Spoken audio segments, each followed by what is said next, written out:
तू यकीन करेगा अगर मैं तुझसे कहूं कि उस रात मैंने खुद अपनी आंखों से एक ऐसा चेहरा देखा जो इंसान का था ही नहीं। हाँ, तू सुन रहा है ना? वो रात कुछ अलग थी। बारिश की बूंदें खिड़कियों से टकरा रही थीं और हवा ऐसी चल रही थी जैसे कोई चीख रहा हो। मेरी बीवी आरती अपने मायके गई थी और मैं घर में अकेला था। पुराना हवेली जैसा मकान जो मेरे दादाजी ने बनाया था, जिसमें बचपन की कुछ डरावनी यादें थीं जिन्हें मैं अक्सर भूल जाना चाहता था। लेकिन उस रात सब कुछ जैसे लौट आया था। रात के करीब 1:30 बजे अचानक बत्ती चली गई। जनरेटर काम नहीं कर रहा था। मोबाइल की बैटरी भी खत्म थी। मैं टॉर्च ढूंढ ही रहा था कि सीढ़ियों की तरफ से किसी के चलने की आवाज आई। वो आवाज इतनी भारी और ठंडी थी कि मेरी रीढ़ की हड्डी में झुरझुरी दौड़ गई। कौन है? मैंने आवाज लगाई लेकिन जवाब नहीं आया। बस वो कदम और नजदीक आते गए। तब मैंने देखा कि सीढ़ियों पर एक परछाई सी रेंग रही थी। इंसानी शक्ल, लेकिन कुछ अजीब सा, जैसे चेहरा पिघल रहा हो। और आंखें तो थी ही नहीं, बस 2 काले गड्ढे। मेरे हलक से आवाज तक नहीं निकल रही थी। मैं दीवार से चिपक गया।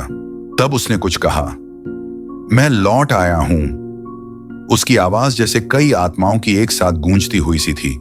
फिर वो मेरी तरफ बढ़ा और मेरे चेहरे के इतने पास आ गया कि मुझे उसकी सड़ी हुई सांसें महसूस होने लगी। तभी बिजली लौट आई और जैसे ही रोशनी आई वो गायब था। लेकिन फर्श पर गीले कदमों के निशान थे जो मेरे कमरे से होते हुए सीधा मेरी बीवी की अलमारी तक जा रहे थे। मैं हिम्मत करके अलमारी की तरफ बढ़ा और जैसे ही दरवाजा खोला तो वहां एक पुरानी डायरी मिली जिसमें नाम लिखा था राजा साहब। ये वही नाम था जो मेरे दादाजी की जुबान पर उनकी मौत के दिन तक रहा करता था। वो कहते थे, राजा साहब फिर आएंगे, फिर से खून होगा। उस वक्त सबने समझा था कि वो पागल हो गए हैं। लेकिन उस डायरी में जो लिखा था उसने मेरी नींदें ही नहीं, मेरा होश तक उड़ा दिया। लिखा था, 1942 में जब हवेली बनी तब पहले दिन ही एक मजदूर मर गया था। उसकी लाश कहीं नहीं मिली, बस एक लाल रंग की परछाई दीवारों पर चलती रहती थी। तब से जो भी इस घर में रहा उसने किसी न किसी अपने को खोया। मैं ये सब पढ़ ही रहा था कि फिर से बिजली चली गई और इस बार अलमारी के अंदर से किसी के फुसफुसाने की आवाज आई, राजा साहब ने तुझे चुना है। मेरी आंखें भर आईं। डर के साथ गुस्सा भी था, लेकिन कुछ कर नहीं सकता था। तभी अचानक अलमारी अपने आप बंद हो गई और पीछे से किसी ने मेरा कंधा पकड़ा। मैंने पलट कर देखा तो वो मेरी मां थी जो 5 साल पहले मर चुकी थी। लेकिन उनकी आंखों से खून बह रहा था और मुंह से सिर्फ एक शब्द निकला, भाग। उसके बाद सब कुछ ब्लैक हो गया। जब मेरी आंख खुली तो मैं अस्पताल में था।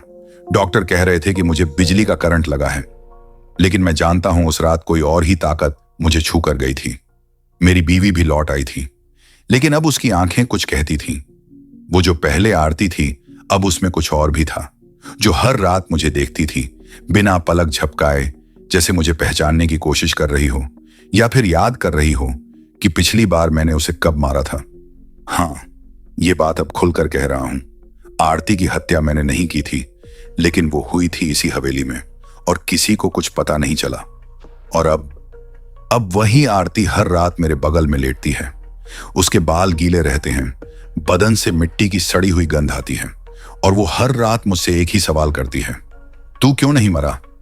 ये कहानी तू मजाक समझ सकता है, लेकिन मैं झूठ नहीं बोल रहा। अगर तुझे यकीन नहीं तो खुद आकर इस हवेली में एक रात बिता ले। देख, तू भी उसी आवाज को सुनेगा जो हर रात मुझे बताती है कि अगला नंबर किसका है। और हाँ, एक बात और, जिस दिन तू उस आईने में खुद को देखेगा और तेरा चेहरा कुछ और ही दिखेगा, समझ लेना छलावा तुझ में समा चुका है।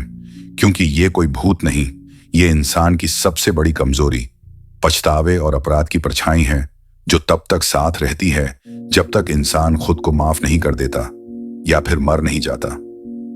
तू सोच भी नहीं सकता कि जब पहली बार मैंने खुद को आईने में देखा और मेरा चेहरा मेरी ही आंखों से मुझे घूर रहा था, लेकिन वो मैं नहीं था।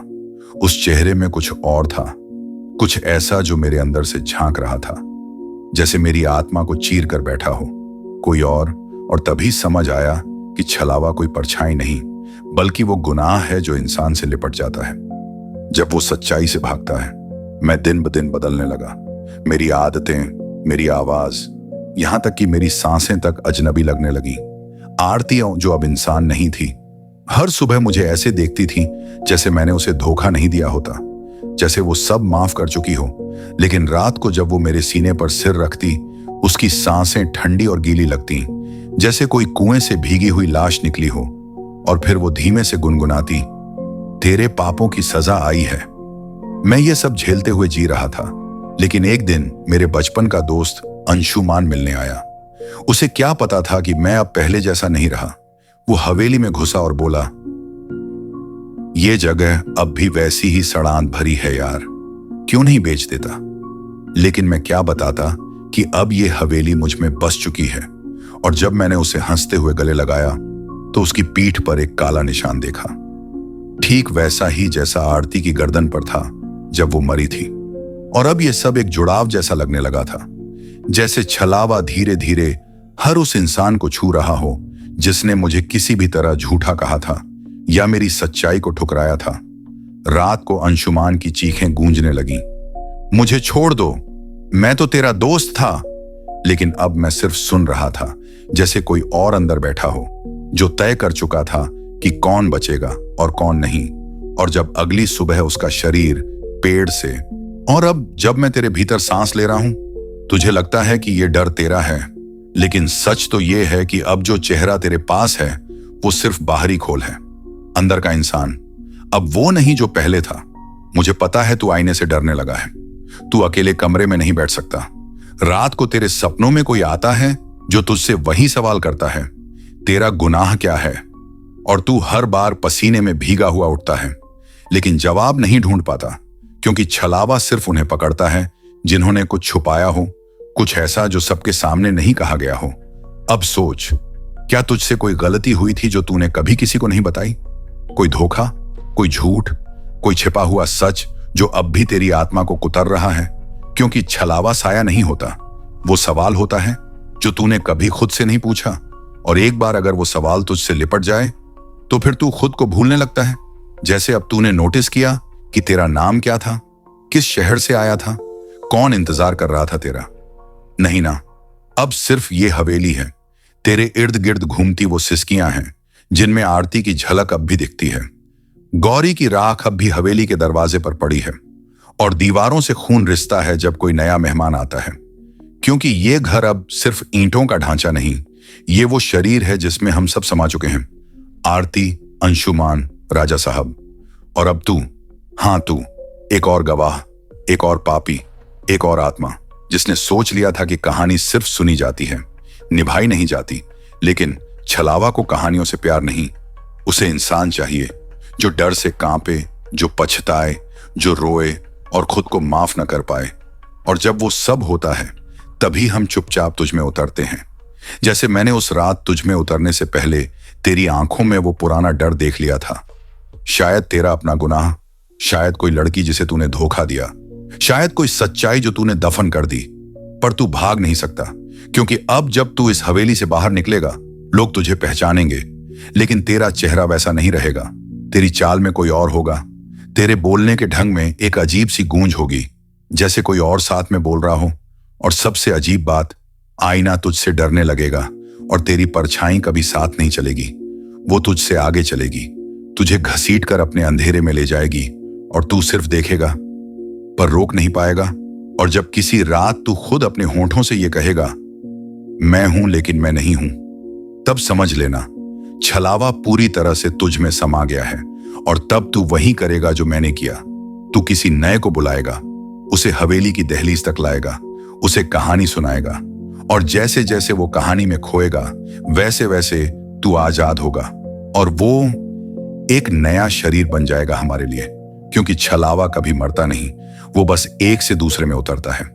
जैसे अब मैं तुझसे उतरकर उसके पास जा रहा हूं, जो इस वक्त हवेली के गेट पर खड़ा है और सोच रहा है कि दोस्त ने इतनी देर क्यों कर दी दरवाजा खोलने में।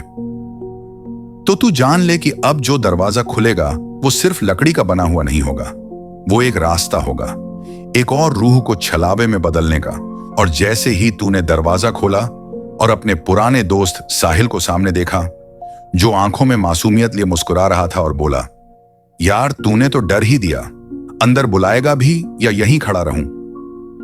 तुझ में अब वो इंसान नहीं था जो जवाब देता था, बल्कि वो चुप्पी थी जो किसी तूफान से पहले होती है। तू एक तरफ हटा और साहिल हवेली में दाखिल हुआ। तभी हवेली की पुरानी दीवारों ने फिर से सांस लेना शुरू कर दिया। वो दरारें जो सालों से बंद थीं, फिर से सरसराने लगी और साहिल, जो इस सब को मजाक समझ रहा था, मौसम बोला, ये हवेली तो अब भी भूतिया ही लगती है, लेकिन मैं तो तुझे खींच लाया यहां से बाहर निकलवाने के लिए। चल यार, मुंबई चलते हैं, जिंदगी जीते हैं। लेकिन अब तू कैसे बताता उसे कि तुझ में जो बैठा है वो अब तुझे कहीं जाने नहीं देगा। और जैसे ही साहिल ने आईना देखा, उसकी हंसी रुक गई।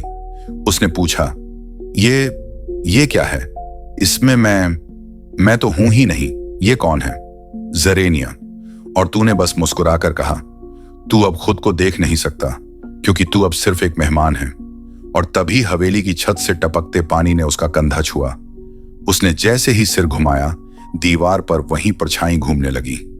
वो बिना आंखों वाला चेहरा जो अब किसी नए शरीर की तलाश में था। और साहिल पीछे हटने लगा। डर उसकी आंखों में पिघलकर बह रहा था। अरे भाई, ये क्या हो रहा है यार? स्विंगाल। लेकिन तूने कुछ नहीं कहा, बस धीमे से उसके कान में फुसफुसाया, अब तू वो देखेगा जो तूने कभी नहीं माना। और साहिल के चारों तरफ कमरा बंद होने लगा। हवा भारी होने लगी, खिड़कियां खुद ब खुद बंद हो गईं और उस परछाई ने आईने से बाहर निकलना शुरू किया। अब तक वो केवल दीवारों पर थी, लेकिन अब वो कमरे में उतर रही थी। साहिल चीख पड़ा, मुझे जाने दो, मैं यहां मरना नहीं चाहता। लेकिन हवेली में कोई आवाज नहीं सुनी जाती, सिर्फ आत्माएं पुकारती हैं और दीवारें पीती हैं। तू अब उसे सिर्फ देख रहा था जैसे कोई तमाशा चल रहा हो, लेकिन अंदर से तू अब भी टूट रहा था, क्योंकि साहिल वो था जिसने तुझे बचपन में डूबने से निकाला था। वो तेरी बहनों की शादी में झूमकर नाचा था, पर अब तेरे अंदर जो था वो सब नहीं जानता था। वो बस भूखा था, रूहों का, दर्द का, पछतावे का। और जैसे ही साहिल की सांसें लड़खड़ाईं, हवेली के आईने में आरती की मुस्कान लौट आई, क्योंकि छलावा ने फिर से किसी को पागल कर दिया था। और साहिल अब दिन रात हवेली में घूमता है, कभी खिड़की से झांकता है, कभी दीवार से सिर टकराता है। और सबसे डरावना तो तब होता है जब वो आईने के सामने बैठकर खुद से पूछता है, मैं कौन हूं? और जवाब में 3 आवाजें आती हैं, गुनहगार,